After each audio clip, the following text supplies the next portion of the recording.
You are listening to the Finding Her Palette. Book 6 of 7 in the Iron Rule collection. Written by Akumah and voiceover by Sara. Akumah Audiobooks. Chapter 1, Hidden Brushstrokes. Rena had always found solace in the world of colors and textures. As a child, art was her refuge, a place of certainty in an uncertain world. Her family, though puzzled by her fascination, supported her with modest gifts, cheap watercolors and sketchpads. Her father, playing the art critic, would humor her questions, while her mother quietly encouraged her. In those early days, the joy of creation was all that mattered. Now, as an adult navigating the city's competitive art scene, her passion had evolved into an ambitious dream. She yearned to leave her mark on the world, but self-doubt often crept in, questioning her talent and worthiness. Her days were spent at a local graphic design firm, a mundane job that funded her artistic pursuits. Coworkers, aware of her passion, offered kind words and encouragement. Yet, Rena's insecurities persisted, dismissing their praise as mere politeness. Deep down, she couldn't shake the belief that her art wasn't truly good enough. Rena's workspace, a modest corner of her tiny apartment, was a testament to her dedication.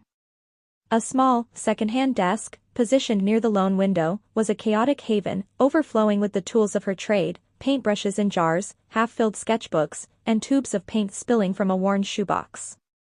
Coffee stains and smudges of color marked the desk's surface, remnants of countless hours spent lost in her craft.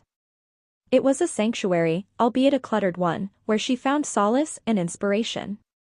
Yet, as she delved deeper into the digital realm, a sense of doubt began to creep in. Initially, she sought inspiration from renowned artists, admiring their techniques, color palettes, and subject matter. She believed she was learning, gathering ideas to refine her own style.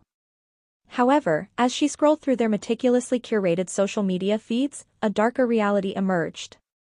The artists she followed seemed to inhabit a different world, one of spacious, sunlit studios, perfectly organized palettes, and gleaming easels.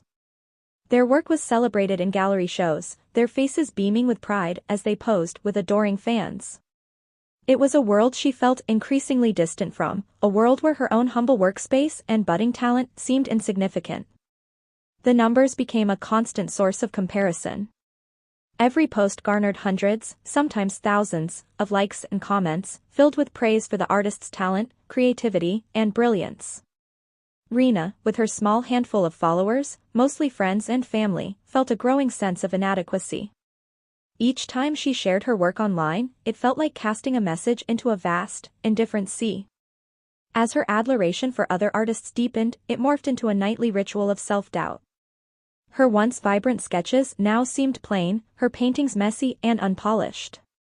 The stark contrast between her work and the polished perfection she saw online eroded her confidence, making her feel increasingly smaller and less significant. One evening, desperate for validation, she attempted to replicate the style of one of her favorite online artists. She meticulously copied their brushstrokes, mixed colors to match their palette, but as the painting neared completion, a sense of emptiness filled her. The work lacked authenticity, a mere imitation of someone else's vision. She realized that in her pursuit of external validation, she was sacrificing the very essence of her art, her unique voice and perspective. Frustrated, she shoved the canvas aside, the sting of failure sharp and familiar. She had chased the elusive image of success, trying to mold her art into a replica of what she saw online. But in doing so, she had lost sight of her own unique voice, her own style. The joy that once fueled her creativity was waning, replaced by a gnawing sense of inadequacy. Weeks turned into a creative drought. Her once vibrant workspace grew dusty and silent. The blank canvas, once a promise of endless possibilities, now loomed over her, a daunting reminder of her failed attempts. She questioned her abilities, her passion, and even her identity as an artist. The dream that had once ignited her soul now seemed like a distant, unattainable goal. As she lay there, a distant memory surfaced, a spark of joy from her childhood. She recalled the unadulterated pleasure of painting, not for validation or recognition, but simply for the sheer joy of creation. Back then, she hadn't been burdened by the weight of comparison or the relentless pursuit of perfection. she had painted freely, expressing herself without fear or doubt. A newfound determination ignited within her. She realized that she had strayed from her path, allowing external validation to overshadow her intrinsic passion. To reclaim her joy, she knew she had to let go of the need to measure up, to compete, and to conform to unrealistic standards. Rising from bed, she approached her neglected workspace.